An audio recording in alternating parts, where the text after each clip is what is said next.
مسلمان دو کام کر لے، ایک تو غیروں کے ملک و مال کا حفظ نکال دے دل سے،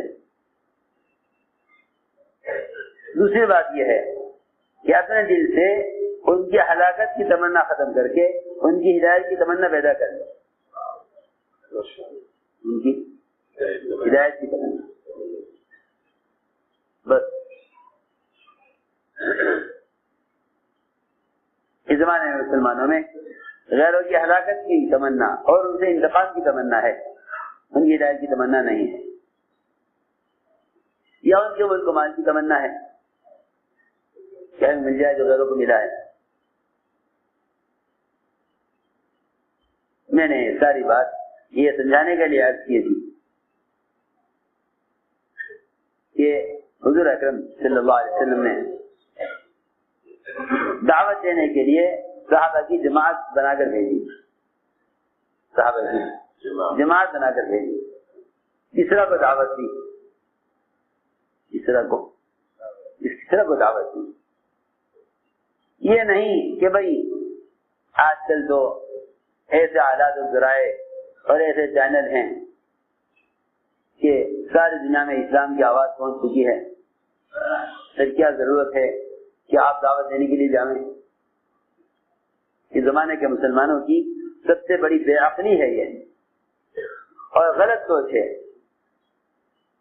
کہ کسی بھی ذریعے سے دین کی بات پہنچ جاوے تو ذمہ داری ادا ہو جاتی ہے، یہ غلط سوچ ہے۔ اس لیے کہ کسی بھی ذریعے سے دین کی بات کا پہنچانا جہاد نہیں ہے، کسی بھی ذریعے سے دین کی بات کو پہنچا دینا جہاد نہیں ہے۔ جہاد جو ہے وہ صرف بذات خود جا کر دعوت دینا جہاد ہے۔ تو میری بات سمجھو، سننی پڑے گی بہت۔ بذات خود دعوت دینا جہاد ہے، بذات خود جا کر دعوت دینا جہاد ہے۔ کسی آلے کے ذریعے سے دین کے بات کا پہنچا دینا یہ تبلیغ نہیں ہے۔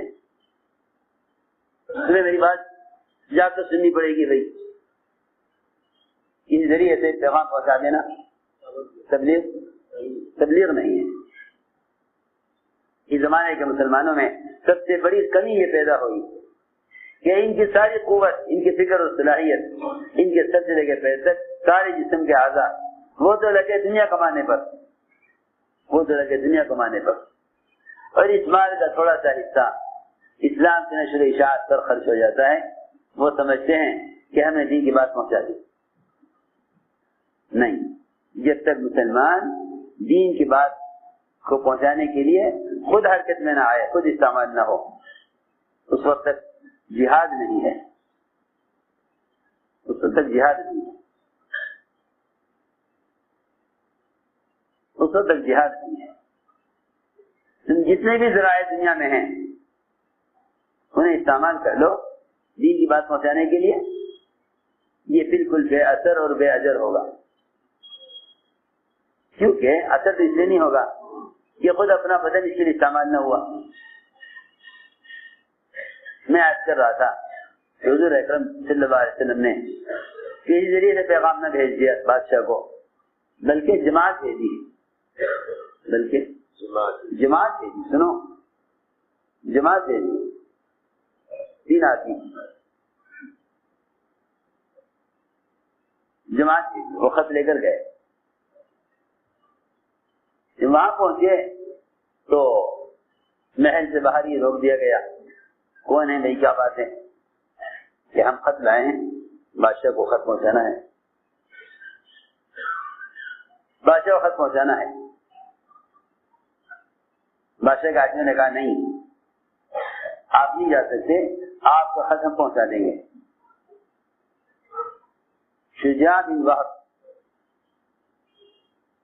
کی جماعت میں تھے، وہ اڑ گئے، کہنے کہ نہیں، یہ نہیں ہو سکتا، ہم تو بادشاہ سے خود ملیں گے، بادشاہ سے خود ملیں گے، کیونکہ خط بطور ثبوت کے ہے، اور جماعت کا آنا بطور اقامہ حجت اور ذمہ داری کے ادا کرنے کے ہے، ہم خود ملیں گے بادشاہ سے۔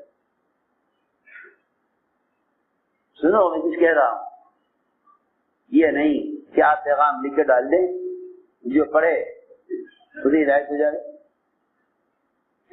اخبار میں ایک کالم امر معروف کا بھی ڈال دیں تاکہ جو لوگ اخبار پڑھیں جہاں کوئی جھوٹ پڑھیں وہاں ایک سچی بازی پڑھ لیں۔ جہاں اخبار میں، جی ہاں، اخبار میں کیا ہوتے ہیں، جہاں کوئی جھوٹ ہوتے ہیں وہاں ایک سچی بات بھی لکھ دیں، اس خیال سے کہ بھائی جو لوگ اخبار پڑھیں وہ اخبار میں دین کی بات ہی پڑھ لیں تاکہ ان کے سامنے دین کی بات آ جائے۔ ریکنسٹرکشن آف امہ، اللہ اکبر۔ میرے بزرگ دوستو عزیزو، عبادت کے اعتبار سے محمد صلی اللہ علیہ وسلم کی سنت کا اتباع کرنا عبادت ہے۔ ضرورت کے اعتبار سے محمد صلی اللہ علیہ وسلم کے طریقے پر کھانا پینا یہ ضروریات کی سنت ہیں۔ اسی طرح محمد صلی اللہ علیہ وسلم کے طریقے پر دعوت دینا دعوت کی سنت ہے۔ یہ نہیں کہ آپ دعوت اپنے طریقے سے دیں۔ جب اتباع سنت عبادت میں ہے اور ضروریات میں ہے تو پھر اتباع سنت دعوت میں بھی لازم ہے۔ ہماری بات نہیں آ رہی؟ نہیں، کہاں نہیں آ رہی ہوگی؟ ہم سب کے ذہنوں میں یہ ہے بھائی اتنی دیر بیان ہوگا، بیٹھ کے سن لو۔ سوچیے تو صحیح، عبادت میں سنت یہ ہے، کھانے میں سنت یہ ہے، استنجے میں سنت یہ ہے، وضو کرنے میں سنت یہ ہے۔ تو جب آگے دعوت کا نمبر تو کہتے ہیں بھائی وہ تو کوئی ضروری نہیں ہے، اس میں آدمی جس طرح چاہے دعوت دے۔ کیوں بھائی؟ آپ اس طرح چاہے کھانا کھا لیں کہ نہیں، کھانا کھانے کا مخصوص طریقہ ہے۔ آپ اس طرح چاہے کر لیں، نہیں، استنجے کی مخصوص سنت ہے۔ آپ نماز اس طرح چاہے پڑھ لیں کہ نہیں، نماز پڑھنے کا مخصوص طریقہ یہی ہے۔ جب عبادات میں اور ضروریات میں سنت کا طریقہ متعین ہے تو پھر دعوت میں سنت کا طریقہ متعین کیوں نہیں ہوگا؟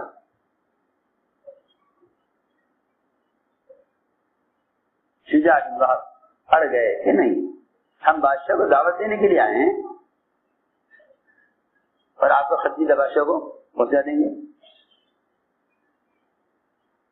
آپ کو خطی پہنچا دیں گے، ہم دعوت دینے کے لیے آئے ہیں۔ چنانچہ بادشاہ کو دعوت دی، خط پیش کیا، بادشاہ نے خط کو دیکھ کر پھاڑ دیا، اس بات پر پھاڑ دیا کہ میرا نام بعد میں لکھا ہے، میں بادشاہ ہوں، اور انہوں نے اپنا نام پہلے لکھا ہے، اپنا نام پہلے لکھا، اور مجھے اپنے دین کی طرف دعوت دے رہے ہیں۔ بادشاہ کو اس بات پر غصہ آیا اور اس نے آپ کا خط پھاڑ دیا۔ آپ نے فرمایا کہ خط نہیں پھاڑا، اپنا ملک پھاڑ لیا۔ خط نہیں پھاڑا، اپنا ملک پھاڑ لیا۔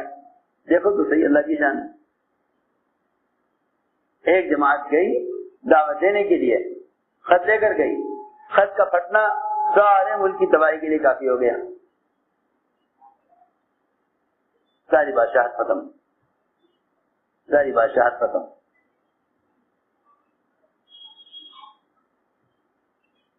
آپ نے خط کے پھٹنے پر یہ فرمایا، اے اللہ پوری طرح پھاڑ کے رکھ دے گا۔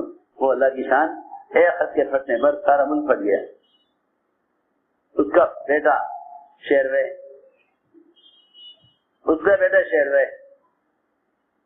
پرویز کا بیٹا، پرویز کسرا کا نام تھا، بیٹے کا نام شیروے۔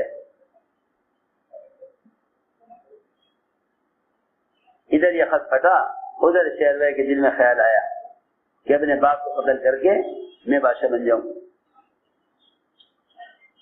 باپ کو قتل کر کے میں بادشاہ بن جاؤں۔ عجیب قصہ ہے۔ شیروے نے بادشاہ بننے کے لیے کسرا کو قتل کیا۔ کسرا کو اندازہ ہوا کہ شیروے میرا بیٹا مجھے قتل کرنا چاہتا ہے، اس نے ایک شیشی کے اندر زہر بھرا اور اس پر طاقت کی دوا لکھی اس پر، اور اپنے بیٹے شیروے کی الماری میں رکھ دیا۔ شیروے نے باپ کو قتل کیا۔ پھر باپ کو قتل کیا، خیال آیا کہ ایسا نہ ہو کسی اور بھائی کو بادشاہ بنا دیا جائے، بھائیوں کو قتل کیا۔ جب اکیلے رہ گیا بادشاہ بننے کے لیے تو ابھی بادشاہ کے عہدے پر پہنچنے والا تھا، الماری کھول کے دیکھی خزانوں کی تو اس نے دوا کی بوتل رکھی ہوئی نظر آئی. روایت میں ہے کہ اس دوا کو اس نے کھایا اور وہ ختم ہو گیا. وہ بھی اللہ پوری بادشاہت میں پورے خاندان میں کوئی مرد نہیں تھا جس کو کسرا کی جگہ بادشاہ بنایا جاتا. پبلک کہتی تھی نہیں بادشاہ تو انہی کے خاندان کا ہوگا، بادشاہ انہی کے خاندان کا ہوگا. چنانچہ کوئی خاندان میں کوئی مرد نہیں تھا، اس کے خاندان میں کوئی مرد نہیں تھا جس کو بادشاہ بنایا جاتا. اس لیے اس کی لڑکی بچ گئی تھی. ایسی اس کی لڑکی بچ گئی، اس کو ملک کا بادشاہ بنایا. پہلا موقع ہے عورت کے بادشاہ بننے کا کسی ملک کا، پہلا موقع ہے کہ کوئی عورت ملک کی بادشاہ بنے. جی ہاں، جب ملک ختم ہو چکا ہو اس کی ملک کا عورت کو بنایا گیا. ادھر تو یہ ہوا، ادھر کس طرح نے خط پھاڑنے کے بعد دو یمن کے گورنر بازان کو حکم دیا کہ جاؤ.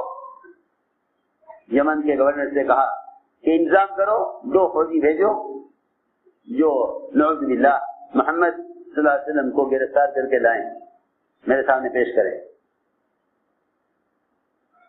یمن کے گورنر نے دو فوجی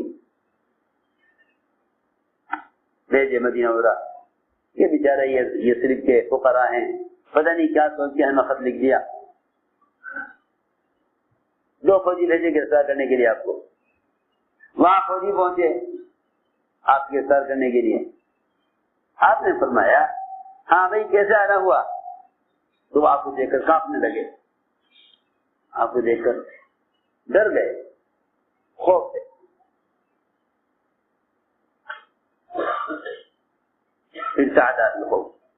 ڈر گئے، کانپنے لگے آپ کو دیکھ کر. میں کیوں گھبرا رہے ہو، کیا بات ہے، کیسے آنا ہوا؟ کہ ہمیں تو بازان نے بھیجا ہے آپ کو گرفتار کرنے کے لیے. فرمایا کیوں؟ کس نے حکم دیا اس کو؟ کہ اس کو بڑے بادشاہ کی شان حکم دیا ہے کہ آپ کو گرفتار کر کے لائے جائے. آپ نے فرمایا ہاں آج رات ہمارے یہاں قیام کرو. آج ہمارے یہاں دیکھو تو صحیح، جو بھی آتا تھا کسی بھی ارادے سے آپ کے یہاں اکرام ہوتا تھا. اللہ اکبر. یہ فوجی گرفتار کرنے کے لیے آئے، فرمایا اکرام کرو، ان کو رات کو ٹھہراؤ ہمارے پاس. ماحول میں رکھنا اتنا ضروری تھا. کوئی کسی بھی ارادے سے آئے، کسی بھی ارادے سے آئے، یہ نہیں تمہارے ساتھ کوئی اچھے ارادے سے آئے تم اس سے اکرام کرو، کوئی برے ارادے سے آئے تم اس کی اکرامی کرو. یہ نبوت کے کام میں نہیں ہے، کیونکہ وہ سب کی ہدایت کے لیے آئے ہیں. ستانے والے، قتل کرنے والے، گرفتار کرنے والے، جاسوسی کرنے والے، کہ ہر قسم کے لوگ آپ کے پاس آتے تھے. آپ کو قتل کرنے والے، گرفتار کرنے والے، جاسوسی کرنے والے، جو بھی آتا تھا وہ ایسا اکرام اور ماحول دیکھتا تھا. اس کے علاوہ حضور اکرم صلی اللہ علیہ وسلم کے صحابہ آپ کے ساتھ ایسے اعمال پر مجتمع تھے جس عمل کے ماحول میں آنے والے کا ارادہ بدل جائے کرتا تھا. ہمیں بن آپ قتل کرنے آئے آپ کو، تو وہاں ماحول میں آ کر اسلام قبول کر لیا. ابو ذر غفاری آئے آپ کی خبر لینے کے لیے، وہاں سب انتظار کر رہے کہ کیا خبر لاتے ہیں، یہاں اسلام میں داخل ہو گئے. بے شمار قصے ہیں. چنانچہ ان دو ڈاکوؤں کو آپ نے کہا انہیں آرام کراؤ، ماحول میں رکھو. فرمایا صبح ملنا ہم سے. حالانکہ گرفتار کرنے کے لیے آئے تھے، دونوں کو اپنے یہاں ٹھہرایا. صبح کو بلایا فجر کے بعد اور بلا کر فرمایا آپ نے کہ ہاں بھائی کیسا آنا ہوا؟ انہوں نے کہا جی میں کسرا نے بھیجا ہے. آپ نے فرمایا کہ تمہارے آقا کسرا کو رات میرے آقا نے قتل کر دیا. اللہ نے تمہارے آقا کسرا کو رات میرے آقا اللہ نے قتل کر دیا. فوراً قلم کاغذ نکالا، وقت لکھا، یہ بات لکھی دونوں فوجیوں نے، اور یمن کے گورنر کو بھیجا کہ آپ نے بھیجا ہمیں گرفتار کرنے کے لیے ان کو، اور یہ تو یوں کہہ رہے ہیں کہ بھئی اب کیا کرو گرفتار کر کے، جس نے تمہیں بھیجا تھا وہ تو گیا دنیا سے، جہاں کہیں گے گرفتار کرو۔ بازار نے فوراً خبر کی کسرا کی، پتہ چلا کہ اسی وقت شہر نے کسرا کو قتل کر دیا۔ یہ دونوں فوجی گرفتار کرنے کے لیے آئے تھے، دونوں اسلام میں داخل ہو گئے، دونوں مسلمان ہو گئے۔ بازار کو پتہ چلا، یمن کے گورنر کو، وہ اور اس کی پوری قوم اہل یمن وہ یہ سن کر اسلام میں داخل ہو گئے۔ لو جی، جن کے مقدر میں ہدایت تھی وہ تو ہدایت پر آ گئے، جن کے مقدر میں ہدایت نہیں تھی ان کو اللہ سے ہٹا دیا۔ سن رہے نہیں؟ کیا بات جانتا ہوں، سنو غور سے بات۔ تو میں نے عرض کیا کہ اصل بات یہ ہے کہ مسلمان اپنے دین کی دعوت پر آوے تو اللہ تعالیٰ باطل سے ہٹا دیں گے اور ان کے قدموں کو دین پر جما دیں گے۔ حضرت ابن حذافہ نے روم کی ساری بادشاہت کو یہ کہہ کر انکار کر دیا کہ اگر تم ساری بادشاہت اپنی دے دو، حج کی ساری بادشاہت دے دو، لیکن میں فلاں وقت نے بقدر بھی اسلام کو چھوڑنے کے لیے تیار نہیں، کیونکہ وہ اس وقت اپنی جماعت کے ساتھ روم میں کام کر رہے تھے۔ روم کے بادشاہ نے دعوت دی کہ نصرانی ہو جاؤ، کیا ہو جاؤ؟ نصرانی ہو جاؤ۔ فرمایا کہ نہیں، میں اسلام نہیں چھوڑوں گا۔ بادشاہ نے کہا میں تمہیں قتل کروں گا، کہ کرو۔ تو میں نے عرض کیا کہ مسلمان کے اپنے دین پر ثابت قدم رہنے اور مسلمان کے باطل کے خلاف اللہ کی مدد کے آنے کا جو اصل ذریعہ تھا وہ دین کی نصرت کرنا تھا۔ اگر مسلمان دین کی نصرت پر آ جائے تو اللہ تعالیٰ اب مسلمان کے مددگار ہو جانے۔ ان تنصروا اللہ ینصرکم ویثبت اقدامکم، کہ اللہ تمہارے قدموں کو جما دے دین پر اگر تم دین کی نصرت پر آ جاؤ۔ اسے دوستو عزیزو، اللہ تعالیٰ نے کامیابی کا وعدہ پورے دین پر کیا ہے، کامیابی کا وعدہ پورے دین پر، اللہ نے کامیابی کا وعدہ پورے دین پر کیا ہے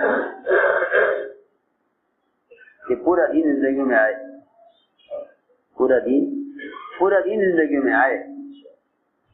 سب سمجھتے تھے جس طرح بے دینی سے حالات آتے ہیں، ناقص دین سے بھی حالات آتے ہیں۔ ایک حالات آتے ہیں بے دینی سے، ایک حالات ہے ناقص دین سے۔ کامیابی کا وعدہ پورے دین پر ہے۔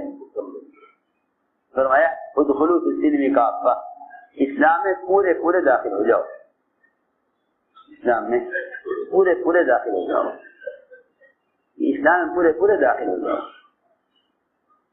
اس لیے دین کمال اطاعت کا نام ہے، دین کمال اطاعت کا نام ہے، دین کمال اطاعت کا نام ہے۔ دین کے جتنے بھی شعبے ہیں ہر شعبے کا حکم پورا ہو، ہر شعبے کا حکم پورا ہو۔ اس لیے اللہ تعالیٰ نے عبادت پورے دین پر چلنے کا نام ہے، اللہ نے عبادت پورے دین کو فرمایا ہے، اللہ نے عبادت پورے دین کو فرمایا۔ وَأَنِ اعْبُدُونِي هَذَا صِرَاطٌ مُسْتَقِيمٌ، کہ تم میری عبادت کرو، یہ سیدھا راستہ ہے۔ اور یہ ذہن میں رہے کہ عبادت صرف نماز پڑھنے کا نام نہیں ہے، عبادت صرف نماز پڑھنے کا نام نہیں ہے، بلکہ امام غزالی رحمۃ اللہ علیہ نے تو ایسا عبادت کے اعمال گنوائے کہ دین اور دنیا کا کوئی شعبہ چھوڑا نہیں۔ امام غزالی فرماتے ہیں کہ 10 اعتبار سے حکم پورا کرنا عبادت ہے. کتنا؟ 10 چیزیں عبادت. 10 چیزیں عبادت. امام غزالی فرماتے ہیں 10 چیزیں عبادت ہیں. امام غزالی فرماتے ہیں 10 چیزیں عبادت ہیں. نماز اور روزہ،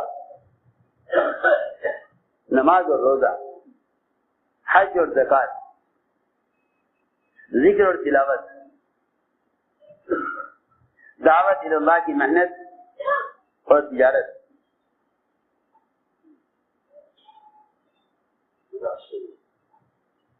اور پڑوسی کے حقوق، پڑوسی کے حقوق، حقوق الجار، اور ہر کام میں اتباع سنت، ہر کام میں اتباع سنت. یہ 10 چیزیں مل کر عبادت ہے. نماز اور روزہ، حج اور زکات، ذکر اور تلاوت، دعوت اللہ کی محنت اور تجارت، اور پڑوسیوں کے حقوق اور سنت کا اہتمام.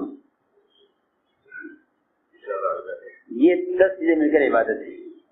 عجیب بات ہے، دعوت کو نہیں کہہ رہے عبادت ہے. فرماتے تھے کہ معروف، بھلائی کا حکم کرنا، برائی سے روکنا، یہی اصل دعوت ہے.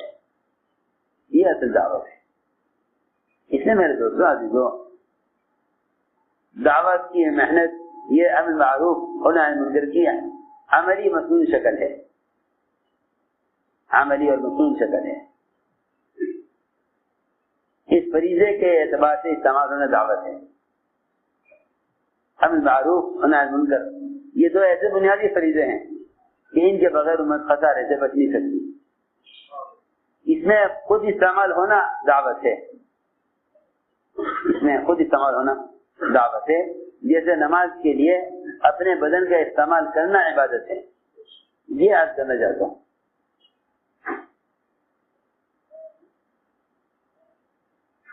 نماز کے لیے اپنے بدن کا استعمال ہونا عبادت ہے. اسی طرح دعوت کے لیے اپنے بدن کا استعمال ہونا دعوت ہے. نماز کے لیے آدمی بدن استعمال کرے. آپ ذرا نظر کریں، اگر کوئی آج کل کے صنعت کار اور سائنسداں کوئی ایسی مشین تیار کر دیں جو جس کا سر بھی ہو، ہاتھ بھی ہو، ٹانگیں بھی ہوں، پیر بھی ہوں، اور اس سے آواز بھی آتی ہو. یہ مشین تکبیر تحریمہ سے لے کر ثنا، سورہ فاتحہ، قرات، رکوع، سجدہ، قومہ، قاعدہ، جلسہ اور ان ساری حرکتوں کے سارے اذکار ادا کر لیں، تو میرے دوستو ذرا یہ بتاؤ کہ یہ مسلمان کے نماز کے فریضہ ادا کرنے کے لیے استعمال ہو سکتی ہیں؟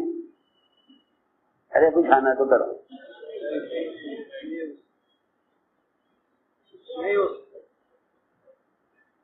ایسی مشین بن جائے جو نماز پڑھ لیا کرے اور سارے اعمال ہو سکتے ہیں. آج کل کی جو ہے مشینیں اور صنعتیں ترقی کر گئی اتنی کہ وہ ایسا انسان تیار کر سکتی ہیں لوہے سے، پلاسٹک سے، کہ وہ زبانی طور پر سارے ثنا سے لے کر سلام پھیرنے تک نماز کے سارے اذکار اور صحیح طریقے سے رکوع سجدہ مشین کر سکتی ہے. تو بتاؤ کیا یہ مشین عبادت میں مسلمان کا بدل بن سکتی ہے؟ سوچنے کی بات. جب یہ مشین عبادت میں مسلمان کے بدن کا بدل نہیں بن سکتی تو پھر دعوت میں یہ خالی چیزیں بات کے پہنچانے کا بدل کیسے ہو سکتی ہیں؟ ہم یاد کرنا چاہتے ہیں کہ جس طرح بدن کے استعمال کا نام عبادت ہے، مخصوص طریقے سے بدن کے استعمال کا نام عبادت ہے، اس طرح مخصوص طریقے سے دعوت کے لیے بدن کا استعمال دعوت ہے. یہ ہے بات سمجھیے، اس کو لوگ جانتے ہیں. آپ ایک ایک کے پاس خود دعوت دینے جائیں، ایک ایک کے پاس خود دعوت دینے جائیں، یہ ہے دعوت. یہ نہیں کہ آپ پیغام پہنچا دیں کسی ذریعے سے اور سمجھے کہ ہاں ہم نے دعوت دے دی. میں نے اسے عرض کیا تھا کہ اللہ تعالیٰ کی نصرت اور مدد وہ اللہ تعالیٰ نے دین کی نصرت پر رکھی ہے. اس لیے ہمیں محنت اور کوشش کر کے دین کی نصرت پر آنا ہے دین کی نصرت پر آنا ہے کہ اپنے دین کو لے کر حرکت میں آؤ. کیونکہ داعی کی نقل و حرکت جاری پانی کی طرح ہے. داعی کی نقل و حرکت جاری پانی کی طرح ہے. جو پانی حرکت میں رہتا ہے پانی پاک اور صاف رہتا ہے. جاری پانی پاک رہتا ہے اور جاری پانی پاک کرتا بھی ہے دوسروں کو. ناپاکی تو کنویں کے پانی میں ہوتی ہے. چوہا گر جائے تو کیا کریں, بلی گر جائے تو کیا کریں. ان کے پاک کرنے کے طریقے مختلف. بعض سے ایسے حالات آ جاتے ہیں کہ سارے کنویں کا پانی نکالا جاتا ہے تو کنواں پاک کیا جاتا ہے, نہر پاک نہیں کی جاتی. کیوں؟ اس لیے کہ نہر کا پانی جاری ہے, کنویں کا پانی جاری نہیں ہے. کسی آسان مثال ہے, جاری پانی پاک رہتا ہے. جو گندگی گرے گی پانی کا بہاؤ سے پاک کر دے گا, پانی کے بہاؤ اس کو پاک کر دے گا. دیکھو تو صحیح کتنی آسان بات ہے. ایک آدمی نے 99 قتل کیے, ایک شخص نے 99 قتل کیے. سر سے فکر ہوا توبہ کا, وہ توبہ کی فکر میں حلی من توبتین حلی من توبتین کہتا ہوا نکلا. ایک راہب ملا. راہب کون ہوتے ہیں؟ راہب وہ ہوتے ہیں جو مخلوق کو چھوڑ کر خالق کی عبادت کرتے ہیں. جو مخلوق کو چھوڑ کر خالق کی عبادت, مخلوق کو چھوڑ کر خالق کی عبادت کرتے ہیں. بیوی بچے کاروبار ضروریات لوگوں سے ملنا جلنا کچھ نہیں, صرف اللہ کی عبادت. یہ رہبانیت ہے, یہ رہبانیت ہے. سنو غور سے, توجہ سے بات. پچھلی قوموں میں رہبانیت تھی. رہبانیت کہتے ہیں مخلوق سے کٹ کر خالق کی عبادت کرنا. مخلوق سے کٹ کر خالق کی عبادت کرنا, اس کو رہبانیت کہتے ہیں. پچھلی قوموں میں مخلوق سے کٹ کر خالق کی عبادت کرنا رہبانیت تھا. اس امت کے لیے مخلوق میں گھسنا رہبانیت ہے. ارے میری بات ہو جو سننا نہیں کہہ رہا. اس امت کی خصوصیت یہ ہے, اس امت کی خصوصیت ہے, اس امت کی خصوصیت ہے کہ اس امت کی رہبانیت مخلوق کے درمیان داخل ہونا ہے. ارے سنو کیا بات ہے. کیونکہ فرمایا حضور اکرم صلی اللہ علیہ وسلم نے رہبانیت امتی الجہاد فی سبیل اللہ, میری امت کی رہبانیت اللہ کے دین کی محنت. پچھلی امتوں کی رہبانیت مخلوق سے کٹ کر عبادت کرنا, میری امت کی رہبانیت مخلوق میں گھس کر عبادت کرنا. سمجھ آ رہی؟ ہاں. تمہارا دل چاہے گھومنے پھرنے کو, سیاحت کرنے کو, سیر تفریح کے لیے نکلنے کو, تو فرمایا نہیں, میری امت کی سیاحت اللہ کے راستے کا جہاد ہے. تمہارا دل چاہے نکلنے کو تو تم اپنا وطن چھوڑ کر صرف دین کی حیات کے لیے نکلنا. ایک صحابی نے عرض کیا نا کہ یا رسول اللہ میرا دل چاہتا ہے ذرا کچھ نکلوں اپنے وطن سے, ذرا گھوموں پھروں, ذرا تازہ ہوا لوں, ذرا اپنا تفریح کے لیے تھوڑے دن, ذرا دماغی سکون کے لیے اور اپنی صحت کے لیے, ہوا خوری کے لیے, ذرا گھومنے پھرنے کے لیے, پکنک بنانے کے لیے میں آپ سے اجازت چاہتا ہوں سیاحت کے لیے. فرمایا نہیں, یہ میری امت کا کام نہیں, یہ میری امت کا کام نہیں ہے. میری امت کی سیاحت تو اللہ کے راستے کا جہاد ہے. سیاحت امتی الجہاد فی سبیل اللہ, رہبانیت امتی الجہاد فی سبیل اللہ, دونوں کے لیے. تم امت سے کٹ کے الگ ہونا ہو تو تم نکل جاؤ دعوت دینے کے لیے مخلوق میں, اور تمہارا جی چاہے سیاحت اور پکنک بنانے کو تو گھس جاؤ میری امت میں دعوت دینے کے لیے. جی ہاں، رہبانیت بھی جہاد اور سیاحت بھی جہاد. یہ آسان بات. تو میں نے عرض کیا کہ یہ 99 قدر کرنے والا توبہ کی تلاش میں تھا کہ ملاقات ہو گئی ایک راہب. بھئی یہ تو بہت ہی اللہ والا ہے، یہ تو بہت ہی اللہ والا ہے، ہر وقت عبادت میں رہتا ہے، یہ مجھے صحیح راستہ بتا دے گا. اس راہب نے کہا